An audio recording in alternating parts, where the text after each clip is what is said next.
Unit 3 chapter 6 कार्य ऊर्जा और शक्ति से संबंधित प्रश्न बैंक पर आधारित कुछ न्यूमेरिकल क्वेश्चन जो कि प्रश्न बैंक में आपके दिए गए हैं। तो क्वेश्चन नंबर फर्स्ट है जो कि लघु उत्तरीय प्रश्न है। इसमें शक्ति के लिए सूत्र हमें स्थापित करना है P = FV। तो हमें पता है कि कार्य करने की दर को शक्ति कहते हैं, मतलब शक्ति P = होगा कार्य करने की दर, ठीक है। कार्य करने की दर मीन्स W/T, P = W/T, कार्य करने की दर को शक्ति कहते हैं। और हमें पता है कि जो कार्य होता है तो कार्य बराबर होता है बल गुणा विस्थापन F × D, या तो D लिखते हैं या फिर S लिखते हैं विस्थापन को, ठीक है। कार्य बराबर बल गुणा विस्थापन F × D। अब ये यहाँ पे मान रख दो, W की जगह पे F × D रख दो इसमें, तो P = F × D/T, then P = F × D/T अलग कर लो, है ना। तो D/T क्या होगा, विस्थापन बटे समय। हम जानते हैं कि विस्थापन बटे समय बराबर होता है वेग, है ना। वेग बराबर विस्थापन बटे समय, तो F × ये हो जाएगा V, ठीक है। तो P = FV, ठीक। चूंकि वेग बराबर क्या होता है, विस्थापन बटा समय, ठीक। और यहाँ पे कार्य बराबर होता है बल गुणा विस्थापन। तो पहला क्वेश्चन था जो कि शक्ति के लिए हमें सूत्र स्थापित कर। क्वेश्चन सेकंड, कोई बाइक 5 मीटर प्रति सेकंड के एक समान वेग से गतिशील है। यदि सड़क द्वारा टायर पर 300 न्यूटन का घर्षण आरोपित होता है। कोई बाइक है वह 5 मीटर प्रति सेकंड के एक समान वेग से चल रही है, ठीक है, यूनिफॉर्म वेलोसिटी से वह चल रही है। यदि सड़क द्वारा टायर पर 300 न्यूटन का घर्षण आरोपित होता है, यदि सड़क टायर पर 300 न्यूटन का घर्षण आरोपित करती है तो बाइक के इंजन की शक्ति ज्ञात कीजिए, है ना। तो हमें क्या ज्ञात करनी है, शक्ति, पावर ज्ञात करनी है।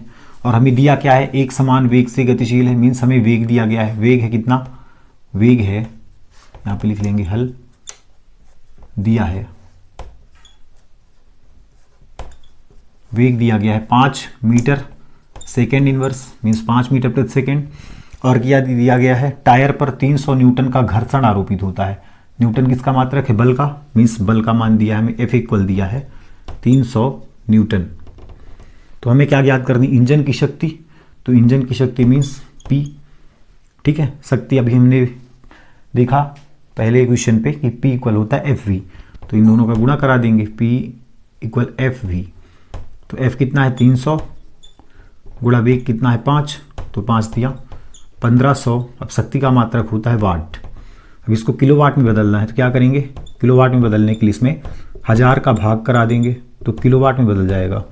20 से 20 कैंसिल, 15/10, है ना, भाग कराएंगे, आ जाएगा 1.5 किलोवाट शक्ति का मान, ठीक है ना। तो बाइक के इंजन की शक्ति कितनी होगी, 1.5 किलोवाट या 1500 वाट।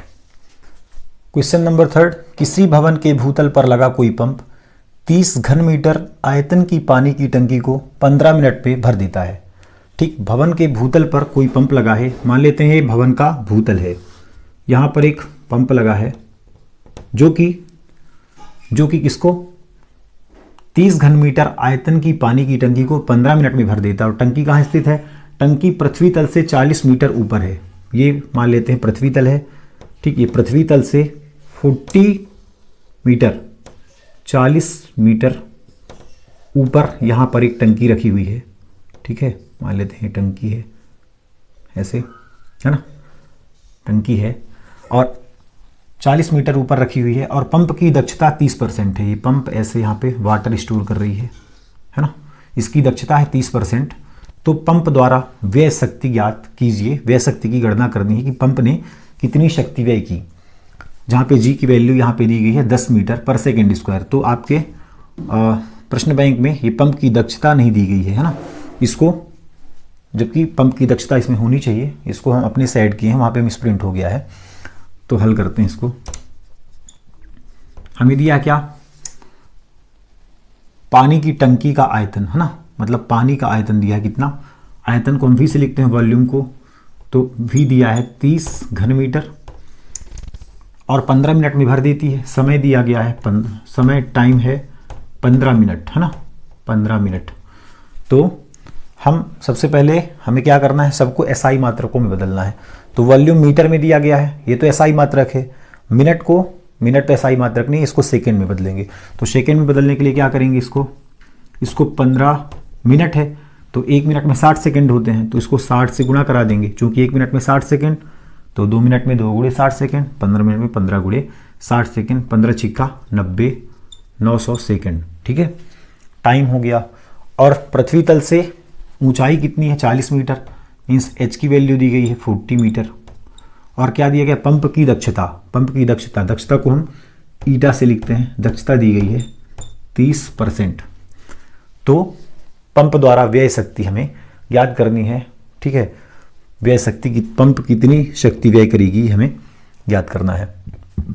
ठीक है, तो इसके लिए जो दक्षता का फार्मूला है वह है input power divide by output power divide by input power into 100, means निर्गत शक्ति बटे निवेशी शक्ति गुणे 100, है ना। निर्गत शक्ति बटे निवेशी शक्ति गुणे 100। आउटपुट मीन्स निर्गत, इनपुट मीन्स निवेशी गुणे 100। अब जहां पे ये P नॉट बोले या फिर आउटपुट पावर बोले, है ना, इसकी वैल्यू जो होगी आउटपुट पावर हमने पढ़ा कि कार्य करने की दर ही शक्ति है, मीन्स W/T। कार्य करने की दर को हमने शक्ति कहा, W/T। अब देखो ये कार्य कैसा हो रहा है, कार्य जो यहाँ पे हो रहा है वह कार्य पंप क्या कर रही है, कार्य कर रही है, मीन्स पानी को 40 मीटर ऊंचाई पर ले जाकर एक टंकी में स्टोर कर रही है। तो हम जानते हैं कि जैसे पृथ्वी तल से ऊंचाई बढ़ती जाती है और हमने पानी को स्टोर कर रखा है, हमने पानी को स्टोर कर रहे हैं वहाँ पे, तो ये जो कार्य है वह स्थितिज ऊर्जा के रूप में संचित हो जाती है। किसके रूप में, पोटेंशियल एनर्जी के रूप में संचित हो जाएगी, है ना। कार्य क्या है, यहाँ पे कार्य कैसे दिख रहा है हमें, स्थितिज ऊर्जा के रूप में। ठीक है, कार्य जो है स्थितिज ऊर्जा के रूप में संचित होती जा रही है। तो स्थितिज ऊर्जा का फार्मूला क्या होता है, mgh डिवाइड बाई टी। ठीक, अब यहाँ पे देखो m, है ना, तो हमें द्रव्यमान मास तो दिया नहीं गया, हमें वॉल्यूम दिया गया है, टाइम दिया गया है, ऊंचाई और दक्षता दी गई है। हमको क्या नहीं दिया गया है, द्रव्यमान तो दिया नहीं गया है। तो द्रव्यमान बराबर होता है क्या, आयतन गुणा घनत्व, है ना। तो आयतन को v से लिखते हैं, घनत्व को ρ से। आयतन गुणा घनत्व, ये हो गया द्रव्यमान का मान g × h divide by T. ठीक है, अब जो घनत्व होता है, पानी का जो घनत्व होता है वह होता है 10⁻³ किलोग्राम प्रति घन मीटर। ठीक है, इसको याद करना है, ये पानी का घनत्व होता ही है 10⁻³ मीन्स 1000 किलोग्राम प्रति घन मीटर, है ना। अब यहाँ पे v का मान रख दो, तो v का मान कितना है, 30 है।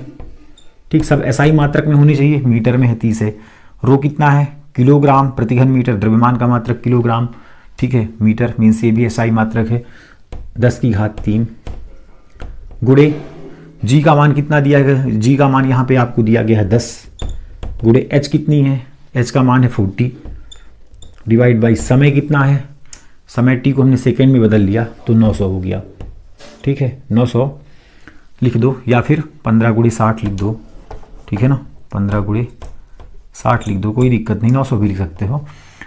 तो 1 0 से 1 0 कैंसिल हो जाएगा, 3 से 3 × 5 = 15, 5 से 5 = 40। ठीक है, और 2 से भी कट जाएगा, 2 × 3 = 6, 2 × 4 = 8। तो ऊपर क्या बचा, 10⁻³ और ये 10 × 4 = 40, ऊपर बचा 10⁻³ गुणा 10 × 4 बटा 3, मीन्स इसको हम लिख सकते हैं क्या, 10 × 4 = 40 बटा 3 गुणे 10⁻³। ठीक, शक्ति का मात्रक होता है वाट, है ना, ये हो गया वाट। ठीक, इतनी बात हुई। हमने क्या निकाल लिया, हमने P आउटपुट पावर हमने निकाल लिया, हमने निर्गत शक्ति निकाल ली। तो हमें क्या ज्ञात करना है, पंप द्वारा व्यय शक्ति ज्ञात कीजिए, मीन्स हमें ये इनपुट पावर ज्ञात करना है ना। इनपुट पावर ज्ञात कर लो, तो इसके लिए क्या हो जाएगा, इनपुट पावर को इधर भेज दो, है ना। हमें इनपुट पावर की वैल्यू निकालनी है, तो इनपुट पावर, ठीक है, इनपुट पावर निवेशी शक्ति हमें निकालनी है, तो निवेशी शक्ति इधर चला जाएगा, ईटा इधर आ जाएगा, तो output power divide by eta into 100। ठीक है, P मान रख दो 40/3 इंटू 10⁻³ इंटू 100 डिवाइड बाई दक्षता कितनी निकली, दक्षता कितनी है, दक्षता हमको दी गई है 30%, तो 30 हमने मान रख दिया। ठीक है, हाँ अब यहाँ पे ये 40, इसको ऐसे लिख सकते हैं 40 into 10⁻³ into 100 divide by 3 into 30, है ना, 3 × 30।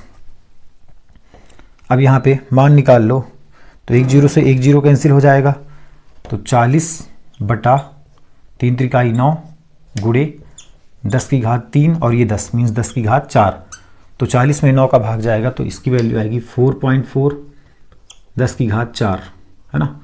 4.4 में 10⁻4 का गुणा करा लो, 4.4 में 10⁻4 का गुणा, तो इसको 44 लिख दो। कितने टाइम 0, 2 3 4 टाइम 0, है ना। एक अंक बाद दशमलव तो यहाँ लगाओगे तो ये कैंसिल हो जाएगा, बचेगी वैल्यू 44,000, ये आ गया वाट, है ना। इनपुट पावर, निवेशी शक्ति कितनी आ गई, 44,000 वाट। इसको किलो वाट में बदलोगे तो 1000 का गुणा करा लोगे, सॉरी 1000 का भाग करा लोगे, 1000 का भाग होगा तो किलो वाट में आ जाएगा।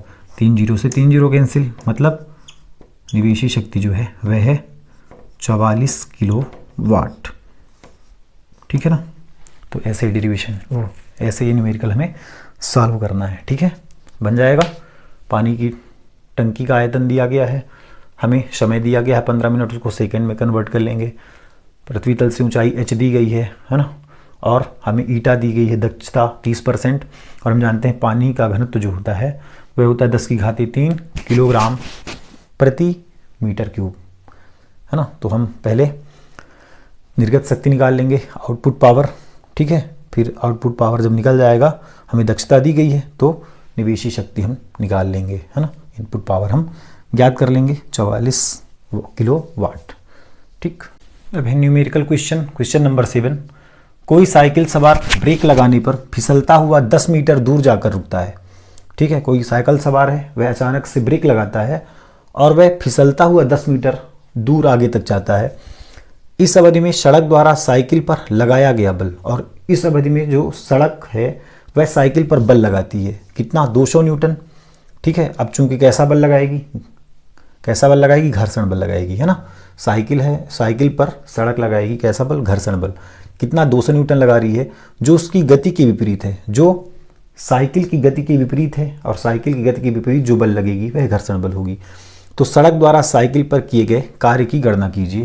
हमें कार्य की गणना करनी है ना। और हमें दिया क्या क्या है, हल डाल लेंगे। दिया है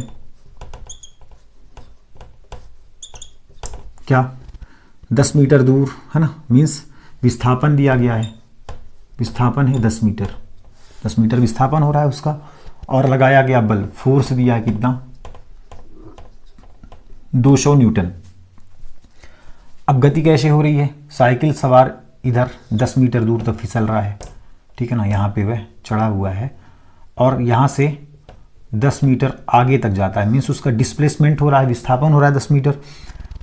तो उसकी गति की दिशा इधर है, साइकिल सवार के साइकिल की गति की दिशा, तथा जो बल है, बल कैसे लग रहा है, बल उसकी गति के विपरीत लग रहा है, मीन्स उसकी गति इस डायरेक्शन पे हो रही है, तो बल लग रहा है इस डायरेक्शन पे, है ना। मीन्स दोनों बल जो है एक ही रेखा पर लग रहे हैं, तो बनने वाला कोण कितना होगा, 180 होगा। ठीक, जो कोण बनेगा इन दोनों के बीच, है ना, इन दोनों बलों के बीच जो कोण बनेगा, एक घर्षण बल है और एक साइकिल सवार की गति है, एक साइकिल सवार की गति की दिशा और दूसरा घर्षण बल की दिशा, इन दोनों के बीच बनने वाला कोण होगा 180। तो थीटा का मान कितना हो गया, 180। तो हमें कार्य की गणना करनी, हम जानते हैं कार्य क्या होता है, कार्य होता है बल और विस्थापन का अदिश गुणनफल, F.S। अदिश गुणनफल, डॉट हटाएंगे तो क्या आ जाएगा, cos थीटा। ठीक, मान रख दो, F का मान है 200, S का मान है 10 गुणे cos थीटा मीन्स 180, तो 200 में 10 का गुणा तो 2000, और cos 180 की वैल्यू -1, तो ये हो जाएगा माइनस का 2000, cos 180 की वैल्यू -1 होती है, -2000 जूल, है ना। तो किया गया कार्य